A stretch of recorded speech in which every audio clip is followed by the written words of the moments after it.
Tonight, this man could go out there and clear cut that whole entire thing because that is not annexed in our town right now. I'm asking that it be annexed into the property before any trees are removed from that property. Because I don't think it's right. We had that situation in town already that someone came in and clear cut the whole entire area. I don't think that will be fair. So I'm asking the petitionary, before he builds on that property or remove any tree, that property gets annexed into the city of Wooddale before it's passed. Mr. Mayor? Mr. Chairman. Yes, sir. We would agree with Alderman Wesley's request that we won't remove, as we haven't yet, we won't remove any trees until the annexation is final, which would then we would fall under your tree preservation ordinance as it exists at the time of the filing. Maybe to clarify one issue, with the tree preservation ordinance, my understanding the way it works is, again, with trees that are removed within the footprint, and then anything else that is removed, we have to replace. An arborist might say that there's not enough room left on the property to replace those trees. So then those trees would then go into the parkway along Wooddale Road. And if we're filled at that point, then the remaining trees are donated to the city as part of your tree parkway replacement program for you to plant anywhere you want into the city. Anybody else? Alderman Cadella. Just one last comment. With all due respect to the mayor, I agree that he's right to that we can't deviate from our own rules. But I don't think it's inappropriate for us to ask, and I don't think it's inappropriate for the petitioner to deny. It just may be appropriate. It may be inappropriate if our request, which falls outside of our rules, are a reason to reject the application. So I don't think there's anything wrong with me asking those questions, nor with Mr. Lewitt in asking his questions. It's a matter of where you go with it from there. So thank you. Alderman, please. Then I'm going to call a vote. Just a question. I think in a previous meeting, I asked the question, construction, it was mostly brick. Thank you. Alderman Winger, you didn't speak yet, so last Thank you. person. To be honest, the prairie style lights aren't that important, at least to myself. And if they're not important to you as a builder, I would certainly, urge us to say skip the prairie style lights, put in standard lights, and replace 1-for-1 trees. You take out a tree, you replant, with a 2-inch in diameter tree, and forget about the 2-for-4 or 2-for-6, but at least replant tree for tree, 2 inches. And you can, skip the prairie style light. Then aren't we overdoing the ordinance again? We're going outside the scope of the ordinance? How so? If it's not drafted yet, I think that those were the suggestions by the zoning board. So I'm under the understanding we can take something out. Okay, Alderman Coles, last, final. We're beating around the bush on these trees.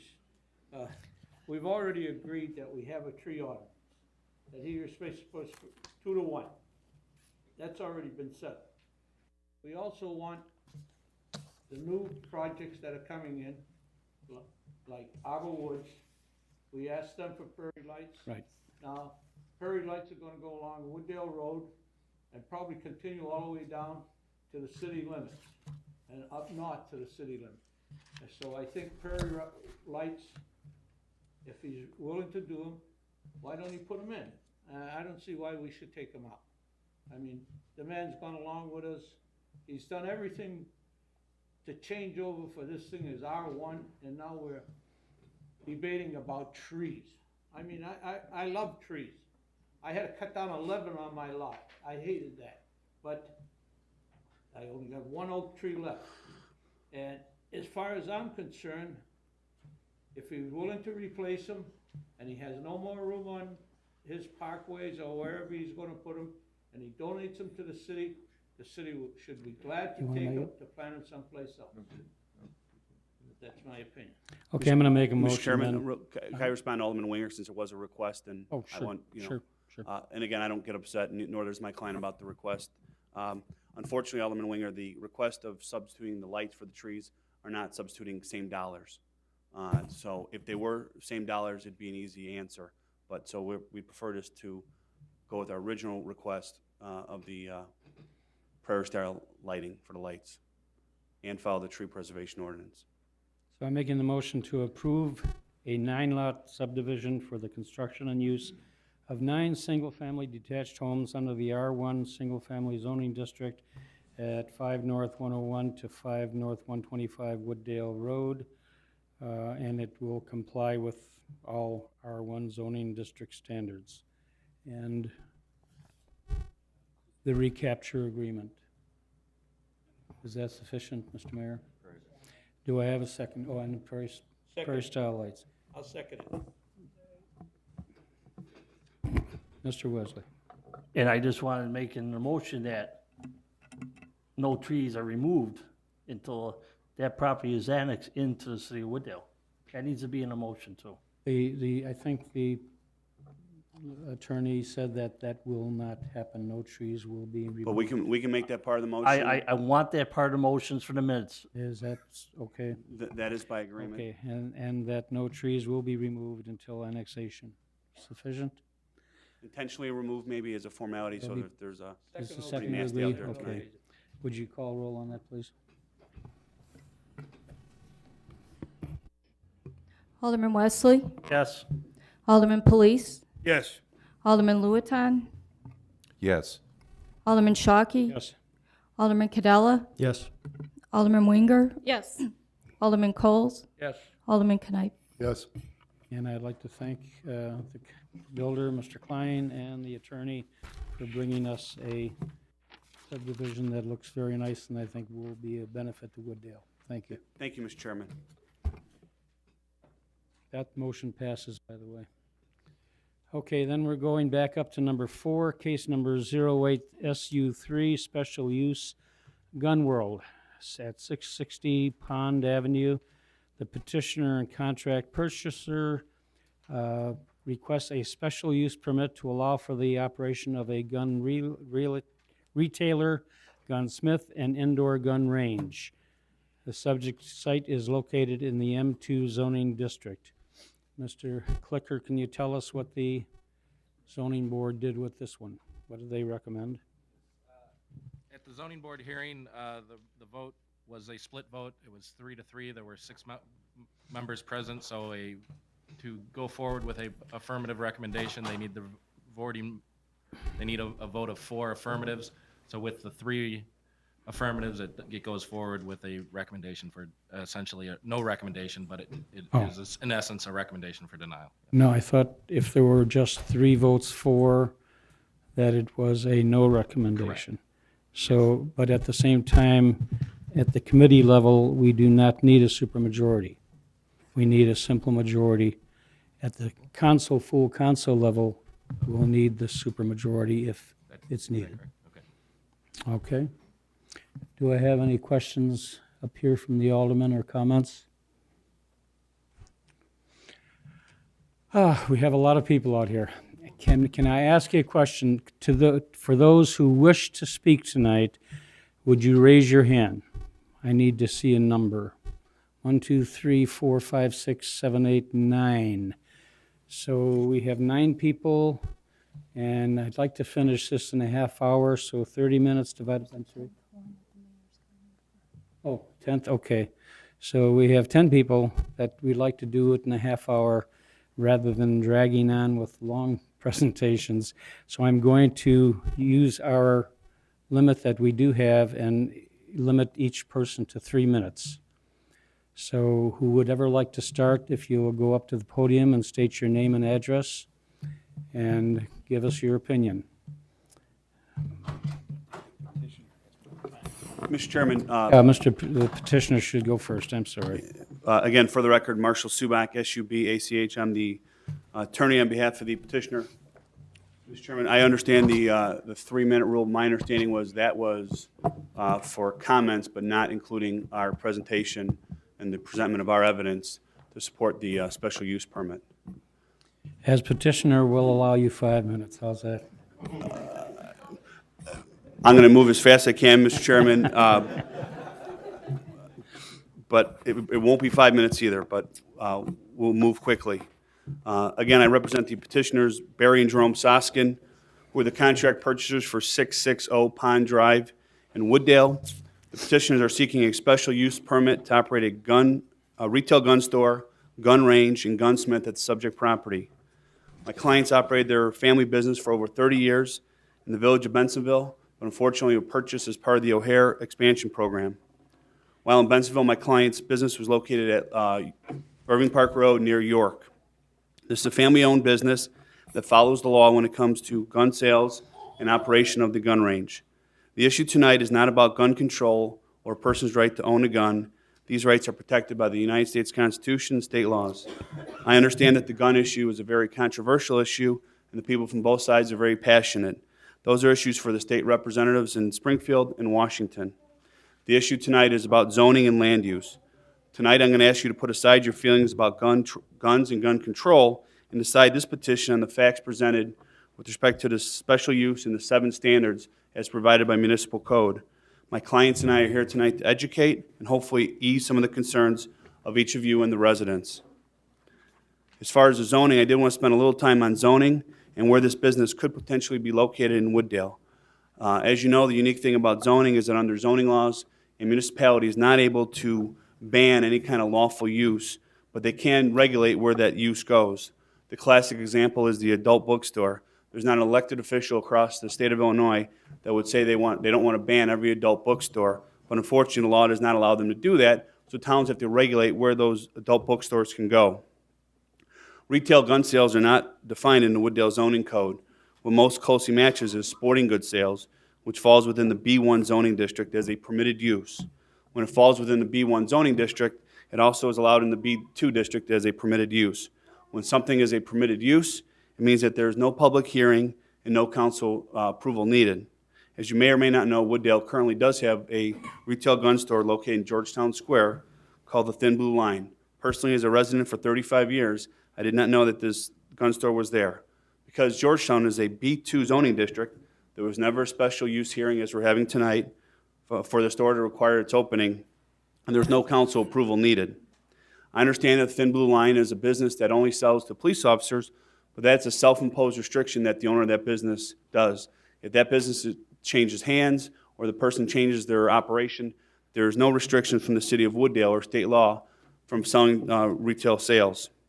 The property located at 66 Pond is in the industrial park in zone M2. I'd like to show you the map of the M2.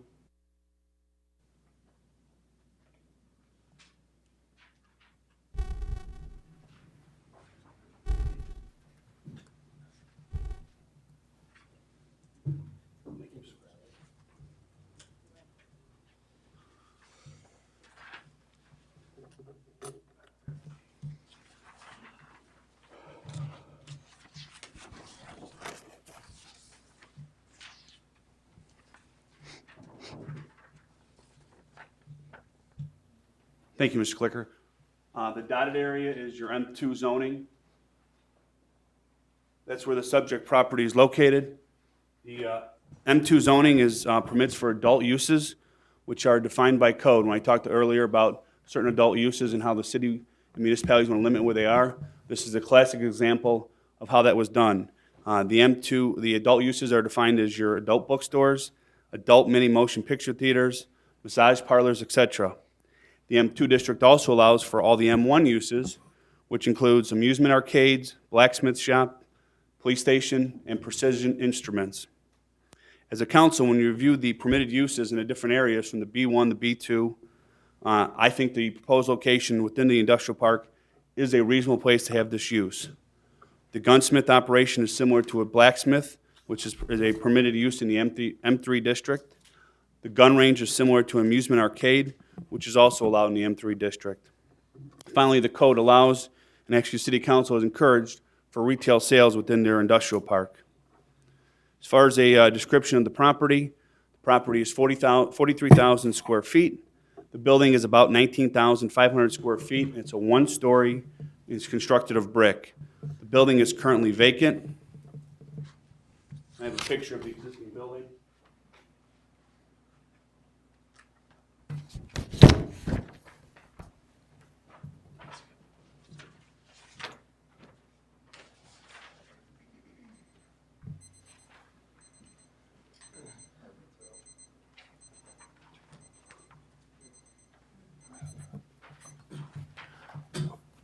That's a recent photograph taken of the building. The property has 28 parking spaces with room for additional parking. My client is proposing 24 shooting stalls for the gun range and 1,200 square feet of retail space. The remaining areas will be for the gunsmith, offices, and a virtual range, which is used for high-end police tactical training. As my client's business is broken up into 3 uses, retail sales, gunsmith, and gun range, I'd like to address each aspect. First, as to the retail sales. Gander Mountain, Bass Pro Shop, Dick's Sporting Good, Cabela's, all sell guns.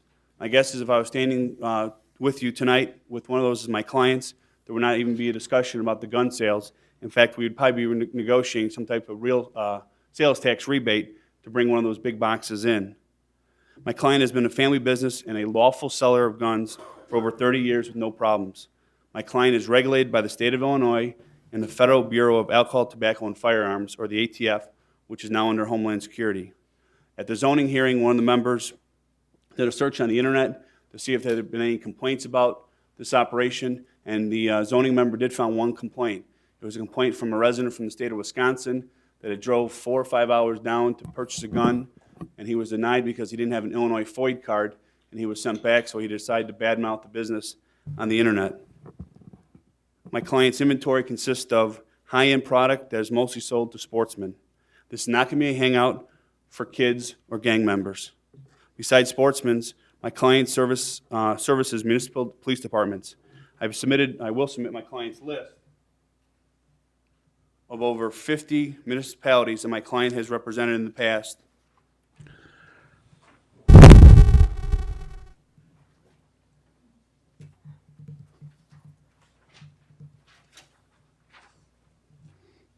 And Mr. Chairman, I won't go over the entire list, but it's Addison, Arlington Heights, Batavia, Bensonville, Naperville, Lake Bluff, LaGrange, Lyons, Markham, Naperville, Northbrook, Northfield, Oakbrook Terrace, Oswego, River Grove, Rolling Meadows, Rosemont, lovely city of Wooddale, Zion. Okay. He has various security firms. He's done work for the FBI and various other businesses.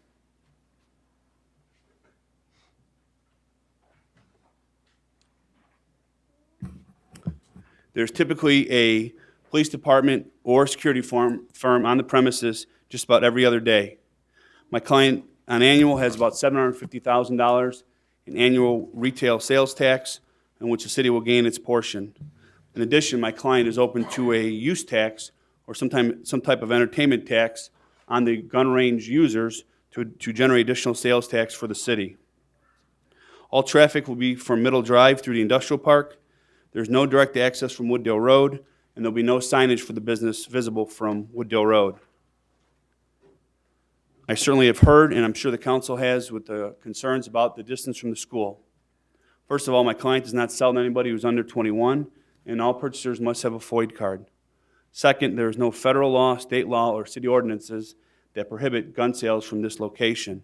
This was verified by the attorney for the school board. The building is not visible from the school.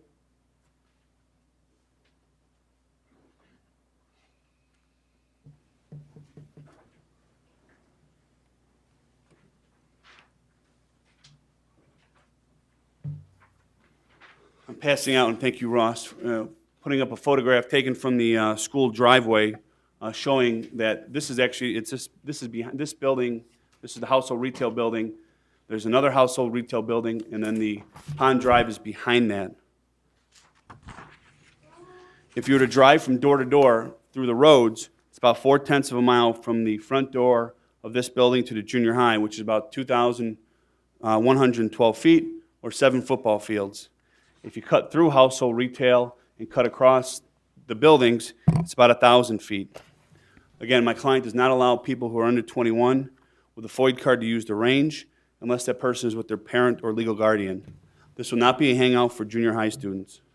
My client is not even open when children go to school in the morning, and 85% of my client's business is done after 6 p.m. and on the weekends, both times when the children are not in school.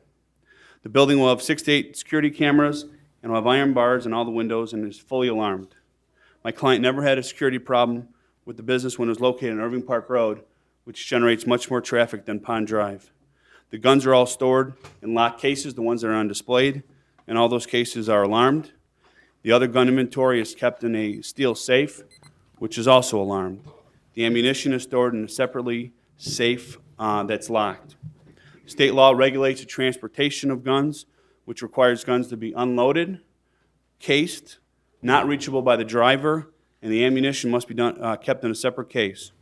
With that, Mr. Chairman, I'm not yielding the floor. I just want to call Barry Soskin, who will testify regarding how a retail sales of a gun goes.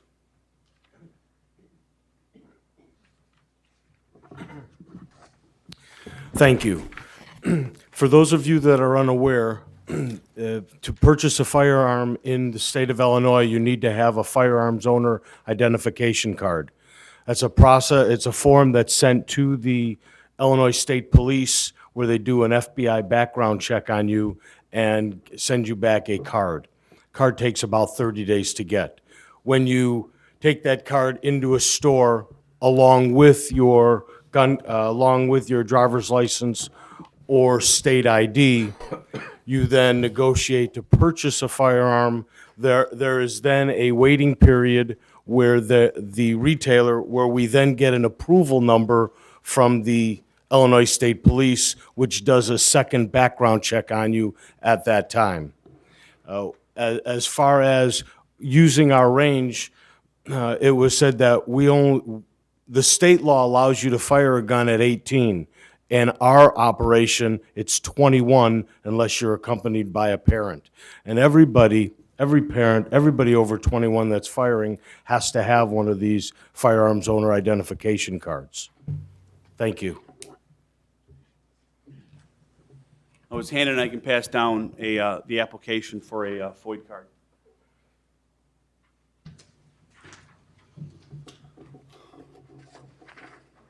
The next aspect of the business is the gunsmith, probably the least controversial.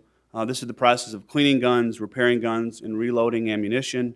Again, most similar to a blacksmith, which is permitted in the M2 zoning. My client does not use the black powder, and there's no discharge of any waste or hazardous materials as a result of this use as a gunsmith. Final aspect is a gun range. There'll be two ranges. The first is a virtual range, which is used for high-end tactical police training. The virtual range will be state-of-the-art, and it'll be the ultimate in police training because it's the ultimate in safety because there's not actual real bullets that are used. The second range is a self-contained indoor range. The gun range will have 24 stalls. The gun range is completely self-contained within the building. The range will be constructed by Action Target, which is a company that builds most of the ranges across the country, including all the ranges for the federal government. In fact, I believe it just constructed the one on O'Hare Field. The range will cost about $1.2 to $1.3 million to construct. The other build-out will be about $100,000 to $200,000. I give you these numbers not to have you think about the building taxes or the building fees, just to say that as my client with a lawful business, he's not going to spend that kind of money and risk losing his federal or state license on somebody who's not legally able to buy a gun. The range will be able to handle high-powered rifles that most police departments cannot currently handle. The range has a separate booth for each user, and there's about 12 feet of steel on both sides. The user steps into the booth, and the target is located at the other side of the range. There are safety baffles that correct the bullet if it is off target. So if I walk in and I have not shot very often, but if I'm far right, there's actually a baffle that will correct the bullet to go towards the back. It's the ultimate safety. When the bullet hits the back, it actually goes around a round mechanism, and believe it or not, the bullet falls into a 5-gallon bucket. And then when the 5-gallon bucket is filled, the third party comes in who is certified and hauls away and recycles the waste. There's no waste thrown out into the general trash other than normal paper, which is recycled by my client. From the range and gunsmith operation, there's no metal shavings or other waste that is released from the building. The range is vacuumed with a special HEPA vacuum cleaner, and all the air in the building is purified through a HEPA filter that fully complies with all EPA, Illinois EPA, and OSHA guidelines. Again, you need to be 21 to use the range and have a valid FOID card. The users on the range are always supervised by a range master at all times. The city code regulates what noise can come out of the M2 district, and we will fully comply with that noise level. The building is made all of brick, which will also help control the noise. The previous location of this, actually the range was on the second floor, and there were other retail businesses located on the first floor, and they were never a problem. At this point, again, I'm not relinquishing the floor, but I'd like to call Jerome Soskin to testify about the noise that will come from the range. Jerome is a retired Chicago police officer who was an officer for 27 years. He has built numerous previous ranges. Hello, my name is Jerome Soskin. The decibel level that most ranges are built on is 7 decibels of noise. And as long as you stay below that, it's satisfactory. Our range never reached 3 from the outside of the building, it never reached 2. You can play a radio in your car much louder than you can get sound out of our building. The brick walls and concrete walls absorb most of the sound. The steel plates reflect it. On top of that, we put insulation in for sound. So sound isn't the problem. You can actually talk to the person behind the range, behind the shooting stalls, and they can hear you. You don't have to scream or yell or anything like that. It's not an outdoor range, and there's no black powder, so none of the loud stuff is there. It's a safe, easy-to-use facility, but mostly it's a safe facility.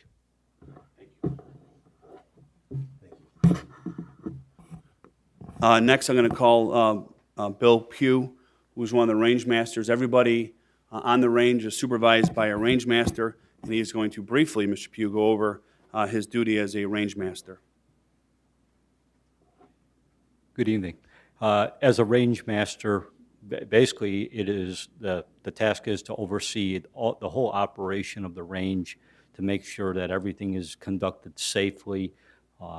Anybody who has any problems with things on the range gets my attention as I'm observing what's going on, maintaining everybody is wearing eye and ear protection and acting safely on the range. If anybody has a question about how to operate something, that's my job, to be familiar with the firearms involved and the safe use of them. I'm a NRA certified instructor in multiple disciplines from everything from shotguns to rifle fire and personal safety, and the range also would be quieter than what people have seen in the past because of, as mentioned, like the HEPA filtration system is going to make so there's nothing vented directly to the outside, so it's thoroughly contained. Thank you. My final witness would like to call Bruce Nichols, who is I think he's here, he's a Bensenville police officer and a Wooddale resident that will testify as to his knowledge with respect to any previous problems when the business was located in Bensenville. Hi, I'll be really short. Been a Bensenville police officer for 23 years, had occasion to drive past Gun World while it was there on Irving Park Road. Can't say I ever heard a gun being fired. I cannot remember ever responding to a police-related call at Gun World.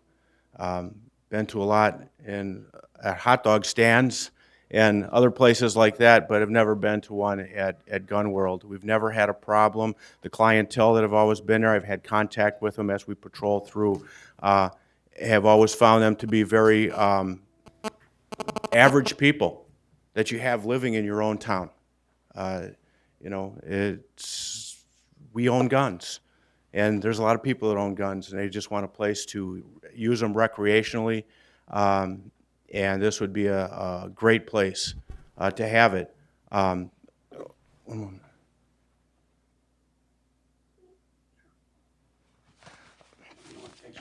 Yeah, okay. Thank you. He's going to wear 2 hats. I think he may, if he gets recognized, also testify as a Wooddale resident. You know, one of the issues I know is going to be the concern, and it's a valid concern of, boy, now we're going to have a lot more people driving around in Wooddale with guns in their vehicles. But again, those guns need to be separately cased. They can't be accessible to the driver. And he's had this business in Irving Park Road for 30 years. I'm pretty confident that many people have driven through Wooddale going to the existing location when it was located in Bensenville. And to date, we haven't had a problem. Now, the factors to consider when granting a special use permit The first factor is, will the special use serve the public convenience at the location of the subject property, or will that establishment, maintenance, or operation of the special use not be detrimental or endanger the public health, safety, comfort, or general welfare of the citizens? The granting of the special use will allow for local police departments, including Wooddale, to use a proposed range for high-powered rifles that most municipal ranges cannot accommodate. In addition, the location will allow local police departments to complete advanced tactical training, including in the virtual range for police officers. Petition has a long history, you can see the list, of working with municipal police departments. Petitioner historically has retail sales of about $750,000 per year, and the city would be allowed its portion of that sales tax. Sales tax is generated as much more than a typical business in the industrial park. The evidence presented shows that the range is safe and not be detrimental to the public health and safety of the citizens of Wooddale. Finally, the granting of the special use allows for a lawful business to occupy a business which is a building that is now vacant. The second factor is the location, size of special use, the nature and the intensity of the operation involved or conducted in connection with special use, the size of the property, the location of the site, in relation to the streets. Is it going to be in harmony with the surrounding properties? Again, the property is 43,000 square feet, and the building is only about half of that. Approximately the rear 120 feet will be used for the gun range. The remaining space will be used for classroom area, gunsmith, and the retail. The retail sales aspect will be about 1,200 square feet. There are currently 28 parking spaces, which is more than adequate to handle all the petitioner's employees and customers. The range will have approximately 24 stalls. The access to the subject location is through the industrial drive at the light at Middle Drive. The traffic that will be generated will be less than a typical M2 business. Finally, the use, as we previously went over, is consistent with the M1 and M2 uses. Third factor, and I'm almost done, thank you for your patience, that the special use will not be injurious to the use and enjoyment of other properties in the immediate vicinity and will not be detrimental to the zoning district, nor will it diminish or impair the other property values within the neighborhood. The gun range will fully comply with all federal EPA regulations, guidelines, and will be self-contained within the existing building. It's not an outside gun range.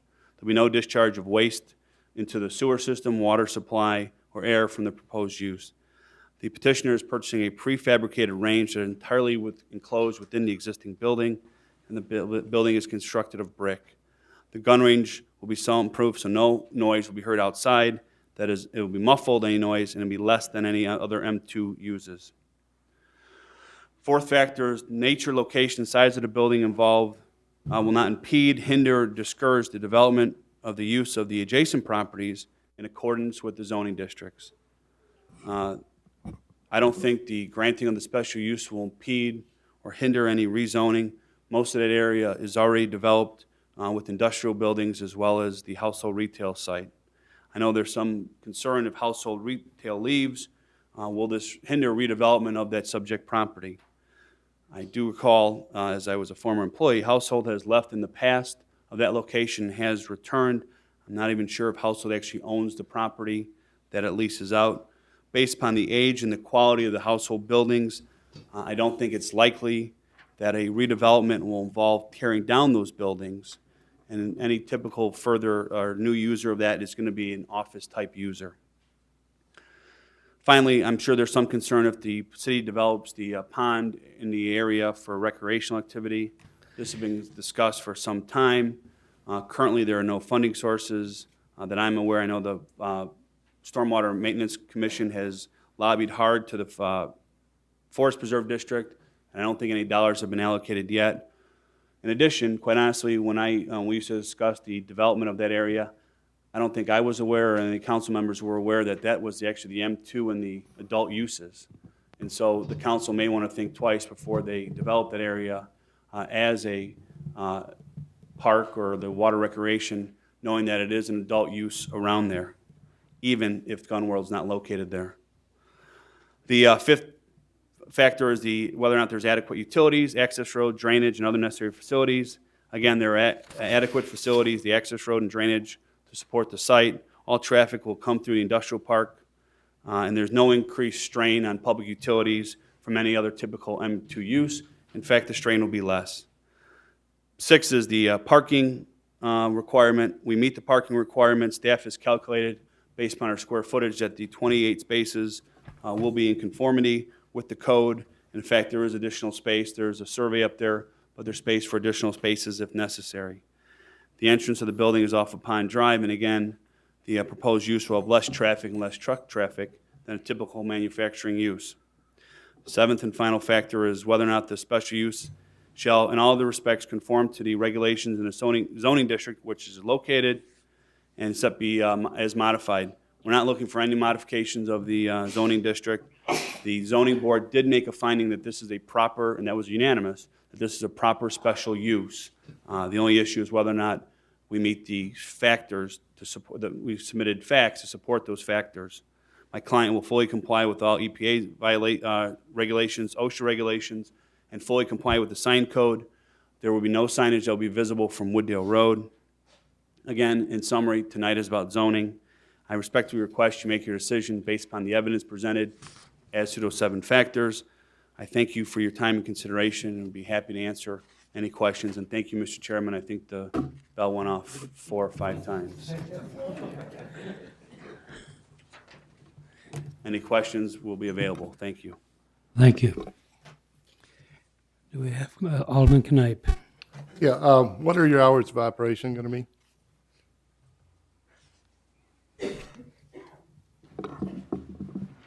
Weekdays from 11 to 10 at night, and Saturday and Sunday from 9 until 6. Okay, and second, you said you're going to accommodate high-powered rifles. What about handguns like 357s, 9 millimeters, 45s, that type? Is your range capable of handling that type? Yes. Okay. Anybody else? Alderman Wesley. Where are you located now, or are you not in business at all? We were located at 421 East Irving Park I- Road. We are temporarily closed because of the relocation. So you've been closed now on Wooddale Road, Irving Park Road for over a year now, probably? No, not quite. Not quite? About 7 months. Okay. 7, 8 months.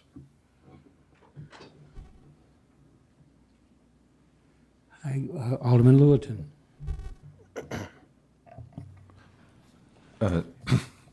Barry, if you've been looking for 7 months and you knew of the buyout under the O'Hare program, did they give you like 2 years to relocate without any tax consequences? And if they did, how many sites did you look at, and what advantages